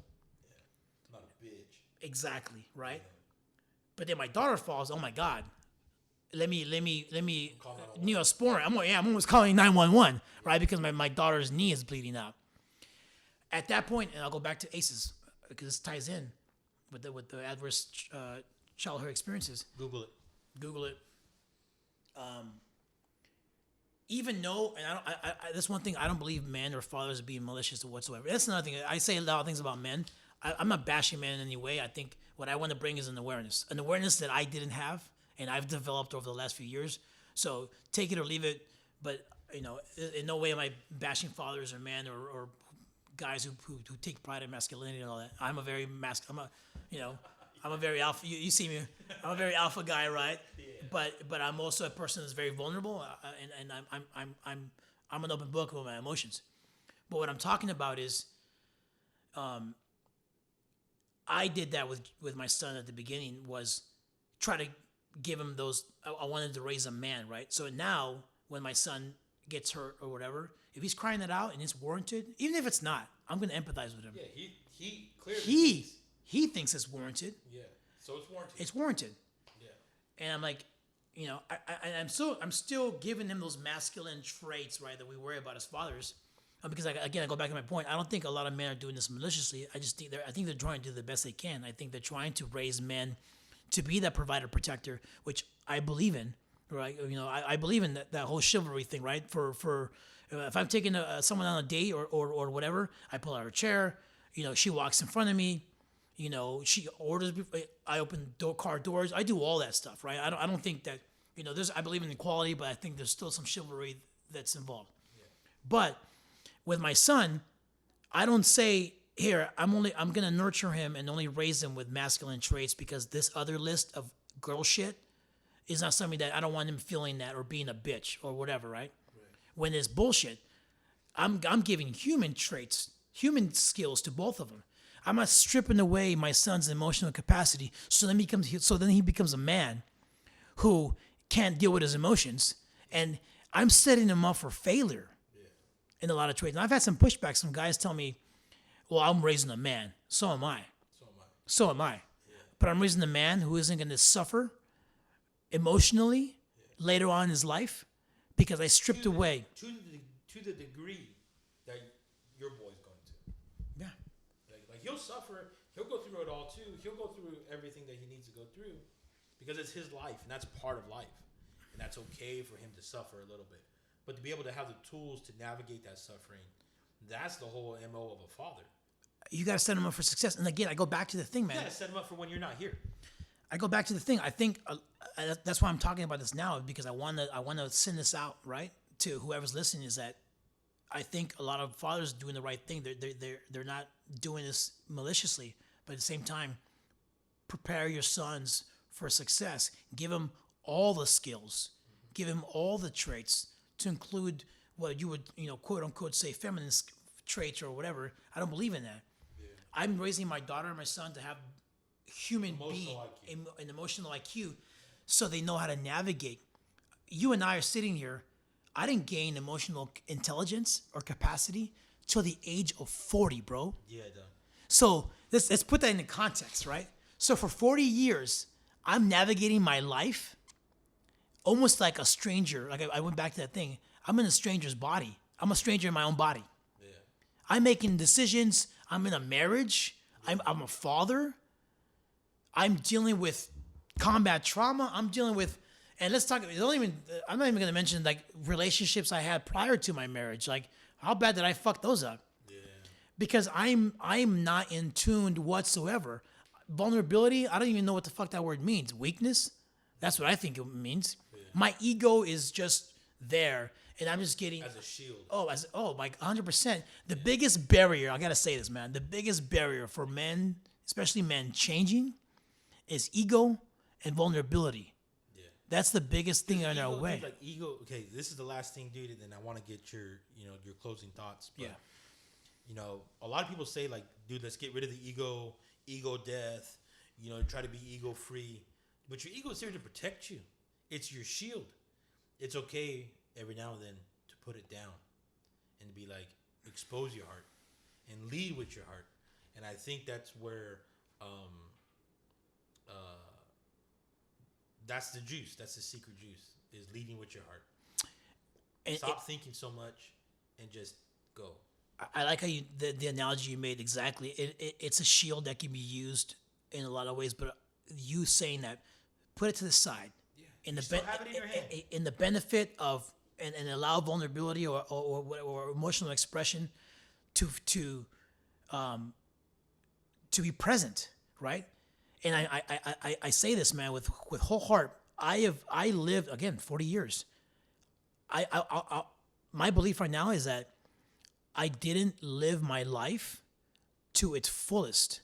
I was self-sabotaging my own ability to experience love, truly, unconditionally, to experience positive relationships, to experience to be a good father, to experience the lighter side of life, true joy. Yeah. I mean, I'm 40 years old figuring this out. I'm 44 now, but 40 years old when I started like, oh my God, what the hell is what? And I tell you right now, and I've said it before, man. Right now, today, I'm still in the process of this journey. Right, I'm loving the walk. I'm not worried about the distance. I don't even know where this is gonna go. Yeah. I have no idea. Maybe we laughed before we came on. A year from now, we're gonna chat again, right? Yeah. And we'll be completely different. And we'll be like, what happened? Because we're gonna grow as people, right? So that's something that's continuous. But I will tell you that the weight that is off my shoulders as a human being, as a person, as a man, on a daily basis, I can't even describe to you how freeing I feel today. I'm a person who cries. I'm a person who is vulnerable, who admits that I'm vulnerable, who laughs, who loves, who has true human connection. I try to be genuine with people. Am I at risk of being hurt? Fucking 100%. Am I at risk of living life to its fullest? Fucking 100%. I will take the risk. Because I can tell you, prior to my developing this, I always had a plan B. I had a back door to pain. Like I'm not truly invested in this relationship. Because I'm worried about getting hurt. Because I'm worried about because I don't. But honestly, at that point, I didn't even know why. What the fuck? True awareness of emotion really was. I didn't care. Yeah. That's chick shit. Yeah. I tell you now, have I suffered more since gaining some of this? Because I don't want to be dishonest. 100%. I've suffered more in the last few years than I have my entire fucking life. Yeah. But I've also experienced a sense of joy and positivity in my life and true human connection. Like I can't even put in words. I will take this life right now than the one where I sat as a man without air quotes a man, right? Yeah. Without emotion. Yeah. The last point I wanted to make, because we kept throwing it in there, the study on ACEs, the Adverse Childhood Experiences study, is basically what it says is that our development as children and growing up. So I believe that like 0 to 5, the ages between 0 and 5, right? Baby, infancy, and 5 years old. That is where you gain your nurture of what kind of person you're going to be. So what the study basically says is that the nurture and the environment that you receive as a child at that very young age will impact the way you are as an adult. A lot of mental health disorders, a lot of mental health issues that adults have as adults, you can peel the onion all the way back to those years. But the other thing I will say, there's a thing called neuroplasticity, right? Meaning, I don't want to get all crazy because I'm not some genius when it comes to neurobiology or whatever, but it fascinates me. But therapy does help. True commitment to mental health will change. Even something as embedded as what you experienced as a child, you can have an impact later on in your life if you truly get committed. Sometimes it takes medication management. Sometimes you need meds and therapy, because the goal of medication management is to use talk therapy to kind of wean off the medication. But my last selling point here for mental health is that there is hope. For whatever you're experiencing right now. If you say, well, that makes sense. I had a fucked up childhood or upbringing. I didn't get no nurture from my father or my mother, or maybe I lack parents, whatever. Yeah. There is research that shows that you are able to, even as an adult, impact and change that makeup to live a better life. And to, again, mental health issues, depression, PTSD, all that stuff, those things, I'm not saying they go away. No. It's like an alcoholic, right? But you can manage it to the point where you can improve your well-being, improve your situation, improve your relationships, improve who you are, man. Yeah. And get to a place where again, I go back to, man, joy and well-being, man. Joy and well-being. Do you have any saved rounds, man? Anything you wanted to say today that you didn't get a chance to? I will say two things that we talked about a lot today. I will say two things. I'll say one thing: is change is constant, right? Like you can't experience happiness forever, but you can't experience sadness or bad things happening forever. Change is constant. Life evolves. You have to evolve with it. So if you are truly committed to experiencing a better way of living, or some changes in your life, you got to be committed. Love the walk, man. Love the walk. Love the walk. Love the journey. Do not focus on the destination. Do not focus on the destination, man. And you know, my mantra here, you know, is always in my mind: don't suffer for free. Right? In life, I don't think we control the painful things that happen. They're going to happen. We're going to experience pain. We have no control over that. Things in our life are going to happen. They're going to cause us pain. What you can control is your response and how long you're willing to suffer. There's people that accept their situation or their environment, and they figure out, okay, I need this suffering thing that I'm experiencing, or this pain this suffering that I'm going through. What can I do? Let me accept what's going on. Let me accept the reality of my situation. But then, what can I do to change it? You've got to make that commitment. You've got to make the commitment to say, I want change. This is what I'm going to do about it. But accept that it's going to be uncomfortable. Accept that it's going to maybe cause you more suffering. But the end state of that is you're going to end up in a better place. I don't guarantee it, but I'll guarantee it. I'll say you will. I don't know anyone who, because if you haven't reached that better state yet, you're still in it. You're still working. You're still working, dog. Like, once the work's done, you'll be like, I can get a breather. You know what I mean? Like, so yeah. And I'll be honest right now, man. As we're signing off here, do I have bad days? Sure. Fucking yeah, all the time. Do I experience depression? For as much work as I've done, I mean, I'm a clinician, for God's sakes, that treats people, and I know exactly what to say. I know. You know, I don't want wrong. I don't know exactly what to say, but I'm okay, right? For as much knowledge as I have about the subject, for as much as I've endured and I've suffered and I've lived and I'm on this journey now, I want to validate that you're going to experience times where it almost feels like regression. Like I was in a good path. I got, sidetracked, derailed, whatever. Fuck. I thought I was better. No, man. You have to experience, you have to understand that even that bad day, even if you woke up depressed, even if you didn't feel like getting out of bed, even if today was like, man, what's going on today? Take that opportunity. Again, go back, don't suffer for free. What's causing that? And that within itself, if my day was shit today, but by the time I hit head to pillow, I figured out why, that's a fucking win. It's a win, dog. Because I learned myself, okay, now I know that's a trigger. Okay, I'm aware of that. I'm emotionally in tune. I label my emotion, right? And now I know exactly why I'm having a shitty day. Okay, I had a shitty day, but guess what? I gained some experience. So it's not regression. I didn't take a step back. I just learned something about myself that I didn't know about myself yesterday. Took a tactical timeout. I love that. Took a tactical timeout. Yeah. Tactical timeout, dog. Check my gear, consolidated. Yep. Fucking refit and boom. Yeah. And there I go. So even those bad days, to me, I take it all. I take it all, man. Stay on it, bro. Dude, before we get off, man, I just want to give a shout out to that teacher, dude, who long ago, man, who said no balls. You wanted to join the Marine Corps. Because at the end of the day, man, like, really, dude, he was the catalyst. He was the catalyst. He was the first step to your journey, dude, of becoming emotionally aware, becoming a solid pillar in the community, and then to be able to help out so many people on the day in and day out grind, dude, that you're doing is hey, dude, teacher, wherever you're at, dude, thank you.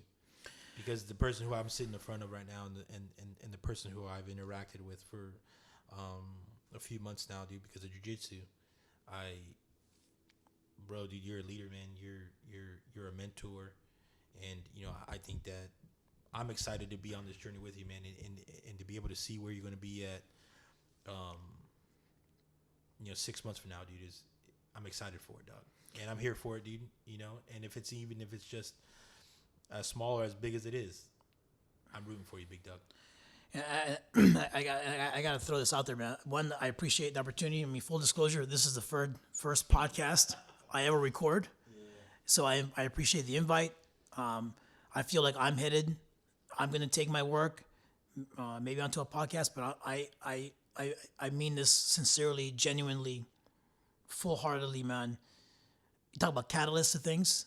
I think meeting you, getting the opportunity to sit with you, seeing you're a fucking beast, bro. Thanks, right? Seeing you go through some of the adversity you've been through, and then come up on this side and do some shit that, I mean, I talked to my son about you. You know what I mean? My 8-year-old son competes in jiu-jitsu like we do. And to me, you're an inspiration. So we want to talk about catalysts to things. I think this first podcast that I ever record, I don't think it's by accident that it's with you. And I'm excited to see, if I'm able to start my own thing here. But this is going to be the beginning. This will always be the beginning of where I started. So I want to make sure that that's recorded, noted, put down in history that I did this first thing with you, because just like that teacher you mentioned, I don't think you meet people on accident. I think sometimes opportunities are put in front of you for a purpose. It's what you do with them. But much respect, man. And maybe one day we'll flip this and then you'll be on my podcast. Oh, hell yeah, you know what I'm saying? That's gonna happen. Hell yeah, dog. All right. And yeah, man, you're welcome anytime, bro. For real, dog. Appreciate you, brother. All right, bro. Peace.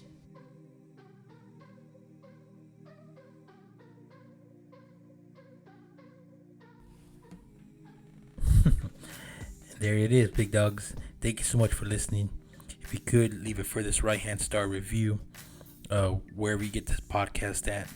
And if you feel the need to support the podcast financially, please go to the Patreon page and my link in my bio, and contribute. Anything is welcome. Anything is appreciated. Thank you, everybody who's contributed thus far. And just at the end of the day, just please have a Merry Christmas. And if you're not into that kind of stuff, then just be kind to yourself, all right? You deserve it. Take care. Speak with you guys real soon. All right. Peace.